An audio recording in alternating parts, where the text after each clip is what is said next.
ಎಲ್ಲರಿಗೂ ನಮಸ್ಕಾರ. ಈಗ ಸ್ವಲ್ಪ ಹೊತ್ತು ಸಿರಿದಾಸನ ನೀತಿಶಾಸ್ತ್ರೀಯ ಕೆಲವು ಶ್ಲೋಕಗಳನ್ನು ಚರ್ಚಿಸೋಣ.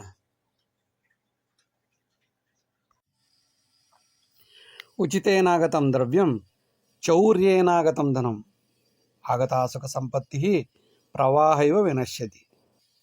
Wealth obtained freely, stolen money and all unearned wealth will flow like a flood towards useless purposes. ಉಚಿತೇನಾಗತಂ ದ್ರವ್ಯಂ, ಉಚಿತವಾಗಿ ಬಂದಂತಹ ಯಾವುದೇ ವಸ್ತುಗಳು, ಚೌರ್ಯೇನ ಕಳ್ಳತನದಿಂದ ಬಂದಂತಹ ಯಾವುದೇ ಹಣವು, ಆಗತಾ ಸುಖ ಸಂಪತ್ತಿ ಬಂದಂತಹ ಎಲ್ಲ ಸುಖ ಸಂಪತ್ತುಗಳು ಪ್ರವಾಹದ ರೀತಿಯಲ್ಲಿ ನಾಶವಾಗಿ ಹೋಗುತ್ತವೆ. ಹೇಗೆ ಬಂತು ಅಂತ ಗೊತ್ತಾಗಲ್ಲ, ಹಾಗೆಯೇ ಖರ್ಚಾಗಿ ಇನ್ಯಾರೋ ತಿಂದುಕೊಂಡು ಹೋಗುತ್ತಾರೆ. ಸದುಪಯೋಗವಾಗುವುದು ಬಹಳ ಬಹಳ ಕಡಿಮೆ. ಪ್ರದರ್ಶನೆ ವಿಲಾಸಾಯ ದುರಾಶೆ ಅತಿ ಕಾಮನ, ಸಂಘೆ ಮೋದ ವಿಕಾರಾಯ ದೀನೋಪಿ ಧನಿಕಸ್ತದ.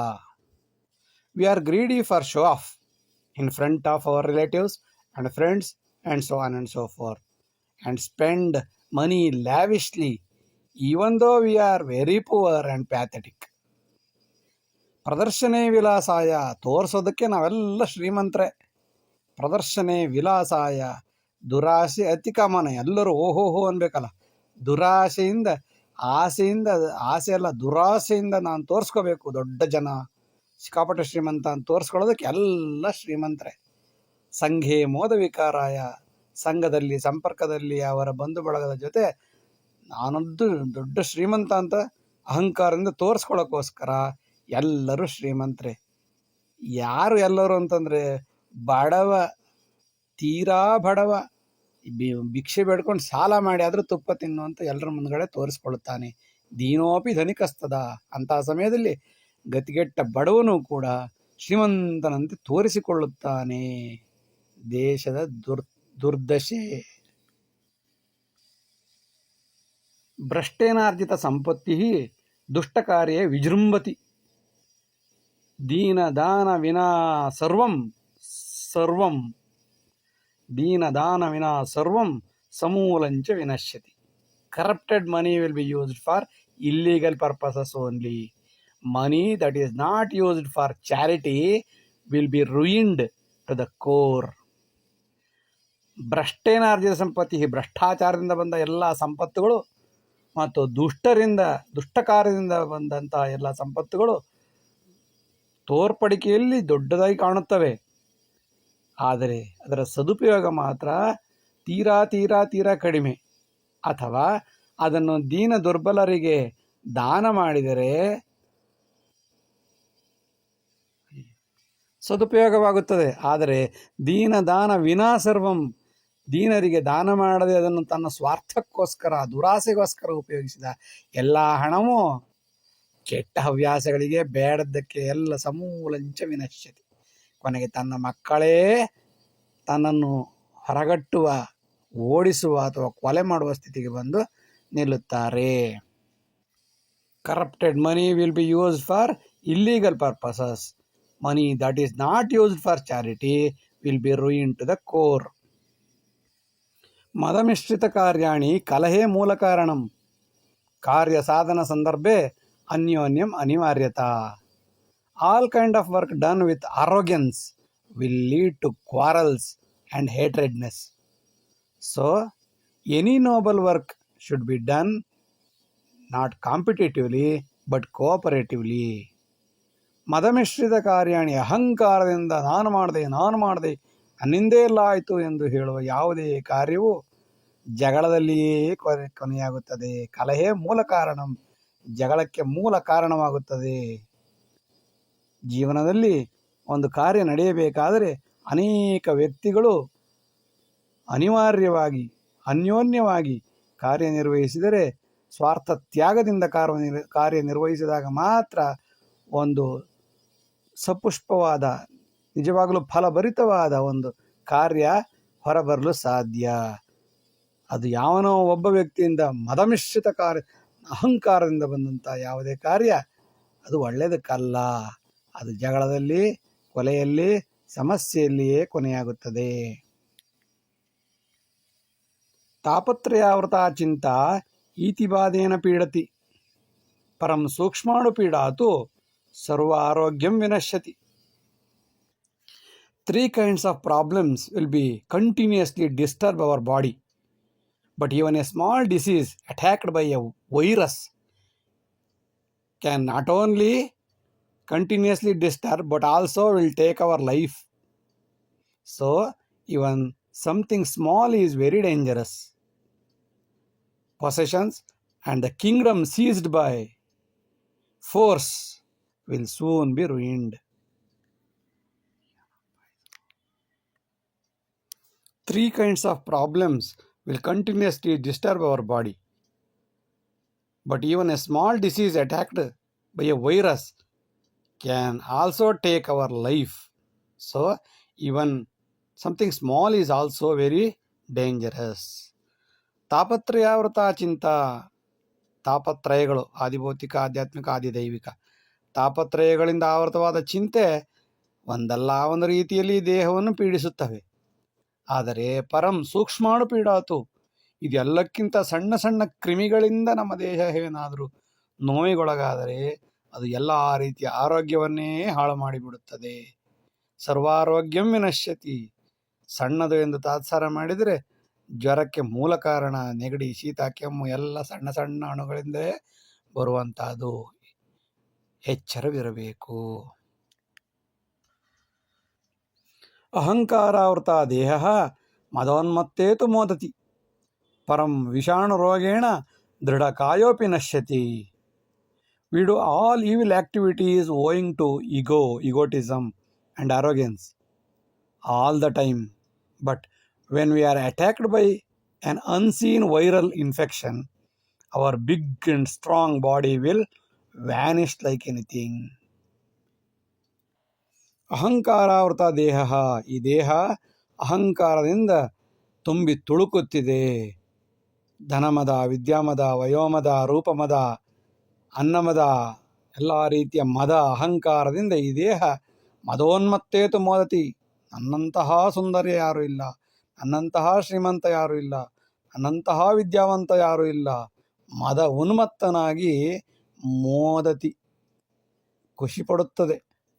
ಆದರೆ ಪರಂ ವಿಷಾಣು ರೋಗೇಣ, ವಿಷದ ಅಣುಗಳು, ಸಣ್ಣ ಸಣ್ಣ ಅಣುಗಳು ಕೂಡ ಎಂತಹ ದೃಢಕಾಯ 6 ಪ್ಯಾಕ್ ಆಗಿದ್ರೂ ಕೂಡ ಕಾಯೋಪಿ ನಶ್ಯತಿ, ನಾಶ ಮಾಡಿ ಹೋಗುತ್ತದೆ. ಎಚ್ಚರವಿರಬೇಕು. ಕಾಯ ನಿನ್ನದು ಸ್ವಾಮಿ, ಏನು ಮಾಡಿದರೇನು, ಕಾಯ ನಿನ್ನದು ಸ್ವಾಮಿ. ಗೋಷ್ಠಿರ್ವರ್ಧತೆ ಛಾತ್ರೈಃ ಯೋಜಿತಃ ಪೂಜಿತಃ ಸದಾ ಪರಿಕರ ಜ್ಞಾನ ವಿಜ್ಞಾನಾತ್ ಪ್ರಜೀವಂತಿ ಪರಂಪರಾ. Conducting a national seminar with the help of the students' participation will be very useful for the students. They can learn everything under the noble guidelines of the higher authority or the teacher. And students can understand the techniques of conducting national seminars and they practice all those techniques in their future. ಗೋಷ್ಠಿರ್ವರ್ಧತೆ ಛಾತ್ರೈಹಿ, ಯಾವುದೇ ಗೋಷ್ಠಿ, ಸಂಗೋಷ್ಠಿ, seminars ಎಲ್ಲವೂ ಕೂಡ ವಿದ್ಯಾರ್ಥಿಗಳನ್ನು ಶ್ರೀಮಂತರನ್ನಾಗಿ ಮಾಡುತ್ತದೆ. ಆದರೆ ಅವರು ಅಂತಹ ಗೋಷ್ಠಿಯಲ್ಲಿ ಸೇರಿಕೊಂಡಿರಬೇಕು, ಕಾರ್ಯಪ್ರವೃತ್ತರಾಗಬೇಕು. ಶ್ರದ್ಧೆಯಿಂದ ಅಲ್ಲಿ ಆಗುವ ಘಟನಾವಣೆಗಳನ್ನು ಪೂಜಿತಸ್ತದ, ಪೂಜೆ ಮಾಡಿದ ದೇವತಾ ಪೂಜೆಯಂತೆ ಅದನ್ನು ತಿಳಿದುಕೊಳ್ಳುತ್ತಾ ಹೋಗಬೇಕು. ಮತ್ತು ಪರಿಕರ ಜ್ಞಾನ ವಿಜ್ಞಾನ, ಅಲ್ಲಿ ನಡೆಯುವ ಎಲ್ಲ ಸಣ್ಣ ಸಣ್ಣ ಪರಿಕರಗಳನ್ನು ಕೂಡ ಅವನು ಜ್ಞಾನಿಯಾಗಿ ವಿಜ್ಞಾನಿಯಾಗಿ ಅರಿತುಕೊಳ್ಳುತ್ತಾ ಹೋದರೆ ಪ್ರಜೀವಂತಿ ಪರಂಪರಾ, ಮುಂದಿನ ಅನೇಕ ಅವನ ಜೀವನಮಾನ ಪರ್ಯಂತ ಅವನು ಅದನ್ನು ಅಳವಡಿಸಿಕೊಳ್ಳಲು ಸಾಧ್ಯ. ದೇವಾಲಯೇ ದರ್ಶನಾಂತೆ ಆಕೃತಿಂ ಧ್ಯಾನಮಾಚರೇತ್ ನಾಸಾಗ್ರೇ ಮತಿ ಸಂಸ್ಥಾಪ್ಯ ಚಿಂತನಂ ಮುಕ್ತಿ ಸಾಧನಂ. Seeing the God in the temple is not the end. We should sit for a while within the premises with our own eyes closed and meditate on the same God for a while. for a while. Concentrate your mind at the center between the eyes or at the bridge of the nose. By doing this, your visit will be useful. Otherwise, it is useless. ದೇವಾಲಯದಲ್ಲಿ ದೇವರನ್ನು ನೋಡಿದ ನಂತರ ಆ ದೇವರ ಮೂರ್ತಿಯನ್ನೇ ಮನಸ್ಸಿನಲ್ಲಿಟ್ಟುಕೊಂಡು ಸ್ವಲ್ಪ ಹೊತ್ತು ಹೊರಗಡೆ ಬಂದು ಒಂದು ಕಡೆ ಕುಳಿತುಕೊಂಡು ಧ್ಯಾನಾಸಕ್ತನಾಗಬೇಕು. ನಾಸಾಗ್ರೆ, ಕಣ್ಣಿನ ಮಧ್ಯಭಾಗದಲ್ಲಿ, ಮೂಗಿನ ಆರಂಭದಲ್ಲಿ ಕಣ್ಣನ್ನು, ಮತಿಯನ್ನು, ಬುದ್ಧಿಯನ್ನು ಎಲ್ಲವನ್ನು ಅಲ್ಲಿಗೆ ಕಾನ್ಸಂಟ್ರೇಟ್ ಮಾಡಬೇಕು. ಅಲ್ಲಿ ಸ್ಥಾಪಿಸಿಕೊಂಡು ಚಿಂತನಂ, ಹೀಗೆ ಕುಳಿತು ಸ್ವಲ್ಪ ಹೊತ್ತಾದರೂ ಅಲ್ಲಿ ಚಿಂತನೆ ಮಾಡಿ ಬಂದಾಗ ಮಾತ್ರ ದೇವಾಲಯಕ್ಕೆ ಹೋದದ್ದು ಸಾರ್ಥಕ, ದರ್ಶನ ಮಾಡಿದ್ದು ಸಾರ್ಥಕ. ಅದು ಮುಕ್ತಿಗೆ ಸಾಧನವಾಗುತ್ತದೆ. ಸಗುಣದಿಂದ ನಿರ್ಗುಣ ದೇವರನ್ನು ನೋಡಲು ಸಾಧ್ಯವಾಗುತ್ತದೆ.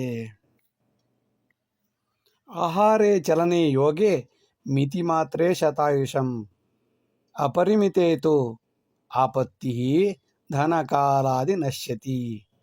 If you want to live long, we should not eat too much or walk too much or do heavy exercise, or we should not do heavy exercise. It is just a waste of time and money and food. So it is said that too much is always too bad. ಆಹಾರದಲ್ಲಿ walking, ನಡೆದುಕೊಂಡು ಹೋಗುವಾಗ ಮತ್ತು ಯೋಗ ಮಾಡುವುದಾದರೂ ಕೂಡ ಎಲ್ಲದರಲ್ಲೂ ಮಿತಿ ಇರಬೇಕು. ಒಂದು ದಿವಸ ಸಿಕ್ತು ಅಂತ ಬೆಳಗಿನ ಸಂಜೆವರೆಗೆ ಯೋಗ ಮಾಡೋದು, ಬೆಳಗಿನ ಸಂಜೆವರೆಗೆ ವಾಕ್ ಮಾಡೋದು, ಬೆಳಗಿನ ಸಂಜೆವರೆಗೆ ತಿಂತಾ ಇರೋದು ಮಾಡಿದ್ರೆ ಅವನು ಸತ್ಯ ಹೋಗುತ್ತಾನೆ. 100 ವರ್ಷ ಬದುಕಬೇಕಾದ್ರೆ ಈ 3 ಕೂಡ ಮಿತಿಯಲ್ಲಿರಬೇಕು. ಅರ್ಧ ಗಂಟೆ ವಾಕ್ ಮಾಡಿದ್ರೆ ಸಾಕು. ಆಹಾರದಲ್ಲಿ 2 ಹೊತ್ತು ಊಟ ಮಾಡಿದ್ರೆ ಸಾಕು. ಯೋಗದಲ್ಲಿ 1 ಅವರ್ ಯೋಗ ಮಾಡಿದ್ರೆ ಸಾಕು. ಮಿತಿಯಲ್ಲಿ ಎಲ್ಲ ಮಾಡುವುದರಿಂದ ಮತ್ತು ಒಂದೇ ತರಹ ಕನ್ಸಿಸ್ಟೆನ್ಸಿ, ಒಂದೇ ಥರ ಸಾಮರಸ್ಯವನ್ನು ಕಾಪಾಡಿಕೊಂಡು ಹೋದಾಗ ಮಾತ್ರ ಶತಾಯುಷ ಬರುತ್ತದೆ. ಸಿಕ್ಕಿದ್ದು ಅಂತ ಒಂದು ದಿವಸ ಜೋರಾಗಿ ಮಾಡೋದು, ಮತ್ತೊಂದು ವಾರ ಏನು ಮಾಡೋದಿಲ್ಲ. ಬೆಳಗಿಂದ ಸಂಜೆವರೆಗೆ ಚೆನ್ನಾಗಿ ತಿನ್ನೋದು, ಮತ್ತು 3 ದಿವಸ ಊಟ ಮಾಡೋದಿಲ್ಲ ಅಂತಂದರೆ ಗ್ಯಾಸ್ಟ್ರಿಕ್ ಆಗುತ್ತೆ. ವಾಕ್ ಮಾಡಿ ಸುಸ್ತಾಗುತ್ತೆ. ಅದರಿಂದ ಅಪರಿಮಿತೇತು ಆಪತ್ತಿ, ಪರಿಮಿತೇತು ಸಂಪತ್ತಿ, ಅಪರಿಮಿತೇತು ಆಪತ್ತಿ.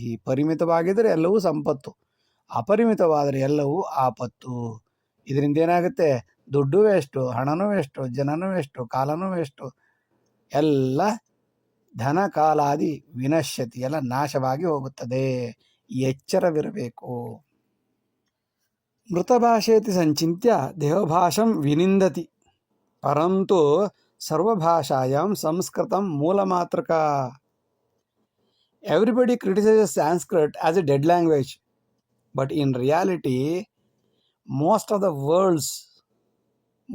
words used in almost all the languages of the world are actually from Sanskrit words only. For example, father, pita. For example, mother, mata. For example, namaj. Namaha ajam. Brahma, Om Namo Brahmadevaya. Namaha ajam. Namaj. That is how in most of the languages Sanskrit word is inevitable. So it is not a dead language. Officially we are not using that Sanskrit, but unofficially it is inculcated in our life, like blood circulation in our body. We may not see the blood circulation, but it is innate in our life, in our body. ಮೃತಭಾಷೇತಿ ಸಂಚಿತ್ಯ, ಸತ್ತ ಭಾಷೆ ಎಂದು ದೇವಭಾಷೆಯಾದ ಸಂಸ್ಕೃತವನ್ನು ಜನರೆಲ್ಲ ನಿಂದಿಸುತ್ತಾರೆ. ಆದರೆ ಸರ್ವಭಾಷಾಯಾಮ್, ಎಲ್ಲ ಭಾಷೆಗಳ ತಾಯಿ, ಮಾತೃಕ, ತಾಯಿಯ ಸ್ವರೂಪದಲ್ಲಿರುವುದೇ ಸಂಸ್ಕೃತ. ಏಕೆಂದರೆ ಸಂಸ್ಕೃತವನ್ನು ಬಿಟ್ಟು ಯಾವುದೇ ಭಾಷೆ ಸದೃಢವಾಗಿರಲು ಸಾಧ್ಯವಿಲ್ಲ. ಅನೇಕ ಸಂಸ್ಕೃತ ಪದಗಳು ಒಂದಲ್ಲ ಒಂದು ರೀತಿಯಲ್ಲಿ ಇಂಗ್ಲೀಷಲ್ಲೂ ಇದೆ, ಸಂಸ್ಕೃತದಲ್ಲೂ ಇದೆ, ಹಿಂದಿಯಲ್ಲೂ ಇದೆ, ಉರ್ದುನಲ್ಲೂ ಇದೆ. ಮೂಲ ಸಂಸ್ಕೃತ. ಸತ್ತ ಭಾಷೆ ಎಂದು ಹೇಳುವವರು ಈ ಎಲ್ಲ ಪದಗಳನ್ನು ಬಿಟ್ಟು ನೋಡಲಿ ಸಾಧ್ಯವೇ ಇಲ್ಲ.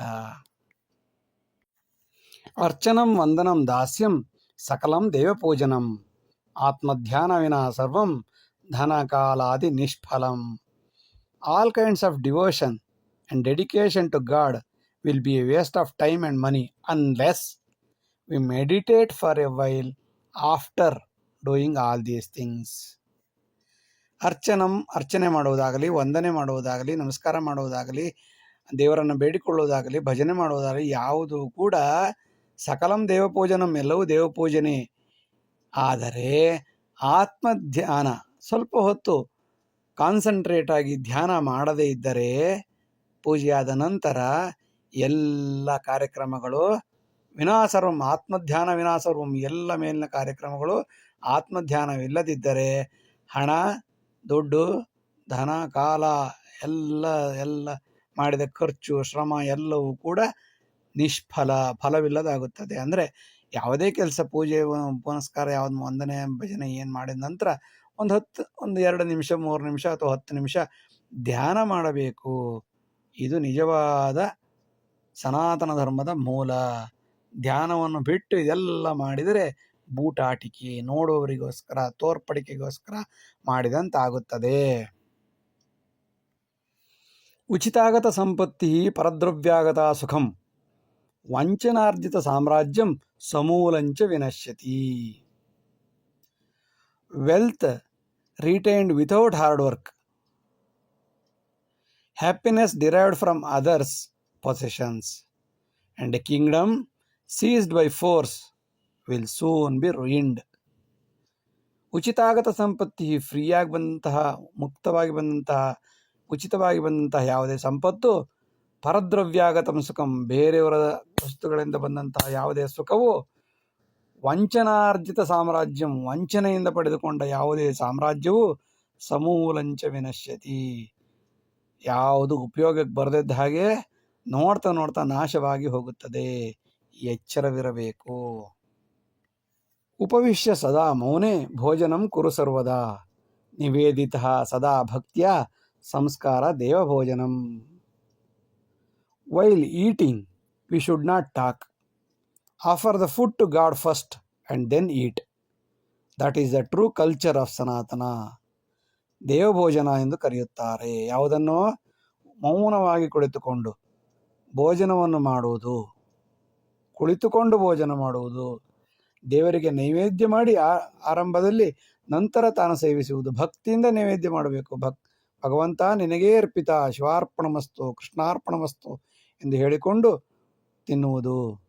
ಈ ಎಲ್ಲ ಸಂಸ್ಕಾರಗಳಿದ್ದಾಗ ಇದನ್ನು ದೇವಭೋಜನ ಎಂದು ಕರೆಯುತ್ತಾರೆ.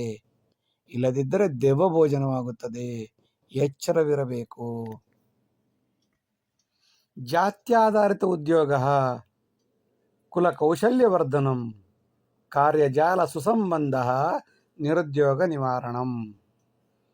Caste oriented employment, caste based employment will lead to dexterity and specialization, which in turn leads to good relation with the old customers, and that again leads to the eradication of employment. ಜಾತ್ಯಾಧಾರಿತ ಉದ್ಯೋಗ, ತಂದೆಯಿಂದ ಮಗನಿಗೆ ಬಂದಂತಹ ಉದ್ಯೋಗವು ಕುಲವನ್ನು, ಕೌಶಲ್ಯವನ್ನು ಹೆಚ್ಚಿಸುತ್ತದೆ. ಶಿಲ್ಪಿಗಳು, ತಂದೆ ಶಿಲ್ಪಿಯಾಗಿದ್ದರೆ ಮಗನೂ ಶಿಲ್ಪಿಯಾದಾಗ ಅವರಿಗೆ ಕಾರ್ಯಜಾಲ ಸುಸಂಬಂಧ, ತಂದೆಗೆ ಎಲ್ಲ ಪರಿಚಯ ಇರುತ್ತೆ, ಯಾರ್ಯಾರಿಗೆ ವಸ್ತುಗಳು ಹೆಚ್ಚು ಸೇಲ್ ಆಗುತ್ತೆ ಎಂಬುದು ಗೊತ್ತಿರುತ್ತೆ. ಮಾರ್ಕೆಟಿಂಗ್ ಒಳ್ಳೆ ಸಂಬಂಧ ಬೆಳೆಯುತ್ತೆ. ಹೊಸದಾಗಿ ಆ ಉದ್ಯೋಗವನ್ನು ಆರಂಭಿಸಿದಾಗ, ಹೊಸದಾಗಿ ಉದ್ಯಮವನ್ನು ಆರಂಭಿಸಿದರೆ ಕಸ್ಟಮರ್ ಯಾರಪ್ಪ ಅಂತ ಹುಡ್ಕೊಂಡು ಹೋಗಬೇಕು. ಆದರೆ ಕುಶಲಕರ್ಮಿಗಳಾಗಿದ್ದರೆ, ತಂದೆಯಿಂದ ಮಗದ ಬಂದಂತಹ ಜಾತಿ ಆಧಾರಿತವಾಗಿದ್ದರೆ ಉದ್ಯೋಗ, ಹೊಸ ಮಾರ್ಕೆಟಿಂಗ್ ಬೇಡ, HR ಬೇಡ, ಫೈನಾನ್ಸ್ ಬೇಡ, ಎಲ್ಲ ತಂದೆಯಿಂದ ಬಂದಿರುತ್ತೆ. ಅದನ್ನು ಇವನು ಮುಂದುವರಿಸ್ಕೊಂಡು ಹೋದ್ರೆ ಸಾಕು. ಸ್ಪೆಷಲೈಸೇಷನ್ ಆಗಿರ್ತಾನೆ, ಕೌಶಲ್ಯ ಅಭಿವೃದ್ಧಿ ಆಗಿರುತ್ತೆ. ನಿರುದ್ಯೋಗ ಎಂಬ ಸಮಸ್ಯೆ ಹುಡ್ಕೊಂಡು ಹೋಗು, ಡಿಗ್ರಿ ಆದಮೇಲೆ ಹೋಗಲು ಅಪ್ಲಿಕೇಶನ್ ಹಾಕು, ಇಲ್ಲ ಅಪ್ಲಿಕೇಶನ್ ಹಾಕು, ಯಾವುದೇ ರೀತಿಯ ಸಮಸ್ಯೆಗಳೇ ಇರುವುದಿಲ್ಲ. ಬಹುಮೌಲ್ಯೇನ ವಸ್ತ್ರೇಣ ಅಹಂಕಾರ ಪ್ರದರ್ಶನಂ ಪರಂತು ಮೂಲ ಪಾಂಡಿತ್ಯಂ ನಿರಾಲಂಕೃತ ಚಿಂತನೆ. Showing arrogance in one's own dress is the root of all superiority complexes. But the root of humbleness, humility, is free from all such thoughts. ಬಹುಮೌಲ್ಯೇನ ವಸ್ತ್ರೇಣ, ಕೋಟ್ಯಾಂತರ ರೂಪಾಯಿ ಲಕ್ಷಾಂತರ ರೂಪಾಯಿ ಕೊಟ್ಟು ಬಟ್ಟೆಯನ್ನು ತಂದು ಹಾಕಿಕೊಂಡಂತಹ ವ್ಯಕ್ತಿ ಅದನ್ನು ಅಹಂಕಾರ ಪ್ರದರ್ಶನಕ್ಕೆ ಮಾತ್ರ ಉಪಯೋಗಿಸಿಕೊಳ್ಳಬಹುದು. ಆದರೆ ಪರಂತು ಮೂಲ ಪಾಂಡಿತ್ಯಂ, ನಿಜವಾದ ಪಾಂಡಿತ್ಯದ ವ್ಯಕ್ತಿ, ತೂಕದ ವ್ಯಕ್ತಿ, ಗೌರವಯುತವಾದ ವ್ಯಕ್ತಿ, ಸಮಾಜದಲ್ಲಿ ಶ್ರೇಷ್ಠ ವ್ಯಕ್ತಿಗಳು ನಿರಾಲಂಕೃತರಾಗಿರುತ್ತಾರೆ. ಅಂದರೆ ಎಷ್ಟು ಬೇಕೋ ಅಷ್ಟು ಸಿಂಪಲ್ ಲಿವಿಂಗ್ ಎಂದು ಕರೆಯುತ್ತಾರೆ. Simple living, high thinking. ಅವರ ಯೋಚನಾ ಲಹರಿ ಶ್ರೇಷ್ಠವಾಗಿರುತ್ತದೆ. ಅವರು ಸರಳ ಜೀವಿಗಳಾಗಿರುತ್ತಾರೆ. ನಿರಾಲಂಕೃತ ಚಿಂತನೆ, ಆಡಂಬರ ಏನು ಅವರಲ್ಲಿ ಇರುವುದಿಲ್ಲ. ಅಂಥವರು ಈ ದೇಶಕ್ಕೆ ಬೇಕು. ಅವರನ್ನು ಗುರುತಿಸುವ ಕೆಲಸ ಆಗಬೇಕು. ಗುರುತಿಸುವ ಕೆಲಸ ಆಗಬೇಕು. ವಿದ್ಯಾಜಾಲಂ ಭೂತಲಾಂತೆ ನಿಷ್ಕಾಮೇ ವಿನಿಯುಜ್ಯತಾಂ ತದೇವ ಮೂಲ ಸಂಸ್ಕಾರ ಸಜೀವಂತಿ ಸನಾತನೆ. Spread the thought of ethical education throughout the world, and that is alone true education and culture, and that is eternal education. ವಿದ್ಯಾಜಾಲಂ ಭೂತಲಾಂತೆ ನಿಷ್ಕಾಮೇ ವಿನಿಯುಜ್ಯತಾಂ. ಪ್ರಪಂಚದಲ್ಲಿ ಎಲ್ಲ, ಇಡೀ ಭೂಮಿಯಲ್ಲಿ ನಿಷ್ಕಾಮವಾದ ನೈತಿಕವಾದ ವಿದ್ಯಾಜಾಲವನ್ನು ಹೆಚ್ಚು ಹೆಚ್ಚು ಪಸರಿಸಬೇಕು. ಅದೇ ನಮಗೆ ಮೂಲ ಸಂಸ್ಕಾರ. ಮನುಷ್ಯತ್ವ ಎಂದು ಹೇಳುವುದಕ್ಕೆ ಮೂಲ ಕಾರಣ ಎಂದರೆ ನೀತಿ, ಮೊರಾಲಿಟಿ, ಸಾತ್ವಿಕತೆ ಇದ್ದವರನ್ನು ಮಾತ್ರ ಮನುಷ್ಯರಾಗಬೇಕಾದರೆ ಅಂತಹ ವಿದ್ಯೆಯನ್ನು ಹೇಳಿಕೊಡಬೇಕು. ಅದೇ ಸನಾತನ ಪರಂಪರೆಯನ್ನು ಬೆಳೆಸಲು ಸಾಧ್ಯ. ವಸುದೈವ ಕುಟುಂಬಕಂ ಎಂದು ಬಾಯಲ್ಲಿ ಹೇಳುವುದಲ್ಲ, ಒಳ್ಳೆಯ ವಿದ್ಯೆಯನ್ನು ಎಲ್ಲರಿಗೂ ಕಡ್ಡಾಯವಾಗಿ ಹೇಳಿಕೊಡಬೇಕು. ಕೆಟ್ಟ ವಿದ್ಯೆಯನ್ನು ಯಾವುದೇ ಕಾರಣಕ್ಕೂ ಹೇಳಿಕೊಡಲು ಬಾರದು. ಇದ್ದರೆ ಅದನ್ನು ನಾಶ ಮಾಡಿಬಿಡಬೇಕು. ಆಗ ಮಾತ್ರ ಸನಾತನ ಸಂಸ್ಕೃತಿ ಬೆಳೆಯಲು ಸಾಧ್ಯ. ಅಧರ್ಮಾರ್ಜಿತ ದ್ರವ್ಯಂ ದುರಾಶೇಣಾರ್ಜಿತಂ ಧನಂ ಅನ್ಯಾಯಾರ್ಜಿತ ಸಂಪತ್ತಿ ಅಂತರಂತೆ ಗಮಿಷ್ಯತಿ. Money earned through corruption, wealth gained by cheating, and stolen goods will be ruined by unknown forces. ಅಧರ್ಮದಿಂದ ತಂದಂತಹ ಯಾವುದೇ ವಸ್ತುಗಳು, ದುರಾಶೆಯಿಂದ ಬಂದಂತಹ ಯಾವುದೇ ಹಣ, ಅನ್ಯಾಯದಿಂದ ಬಂದಂತಹ ಯಾವುದೇ ಸಂಪತ್ತು ಅಂತರಂತೆ ಗಮಿಷ್ಯತಿ, ಎಲ್ಲಿ ಬಂತು ಎಲ್ಲಿ ಹೋಯ್ತು ಅಂತಲೇ ಗೊತ್ತಾಗುವುದಿಲ್ಲ.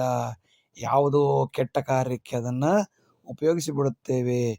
ಒಂದು ವಸ್ತು, ಒಂದು ಹಣ, ಒಂದು ಸಂಪತ್ತು ಸದುಪಯೋಗವಾಗಬೇಕಾದರೆ ಅದು ಒಳ್ಳೆಯತನದಿಂದ ಬಂದಿರಬೇಕು, ಧರ್ಮಾರ್ಜಿತವಾಗಿರಬೇಕು, ದುರಾಸೆಯಿಂದ ಕೂಡಿರಬಾರದು, ನ್ಯಾಯಾರ್ಜಿತವಾಗಿರಬೇಕು. ಆಗ ಮಾತ್ರ ಅದು ಸದ್ವಿನಿಯೋಗವಾಗಲು ಸಾಧ್ಯ. ಇಲ್ಲದಿದ್ದರೆ ಅಂತರಂತೆ ಒಳಗೊಳಗೆ ನಮ್ಮವರೇ ಅದನ್ನು ನಾಶ ಮಾಡಿ ಬಿಡುತ್ತಾರೆ. ಯಾರೆಲ್ಲಿ ತಿಂದ್ರೋ ಎಲ್ಲೂ ತಗೊಂಡು ಹೋದ್ರು ಒಂದು ಗೊತ್ತಾಗೋದೇ ಇಲ್ಲ. ಸುಧರ್ಮ ಯದ್ಭೂಮಿ ಸುಕರ್ಮಾರ್ಜಿತ ಯದ್ಧನಂ ಧರ್ಮಾವೃತ ಅರ್ಥಕಾಮಃ ಮೋಕ್ಷಾರ್ಥಂ ಪ್ರತಿಗಚ್ಚತಿ. The land acquired through proper channels and the money earned through hard work and the money and wealth covered by legal framework etc. will certainly lead to liberation from life or moksha.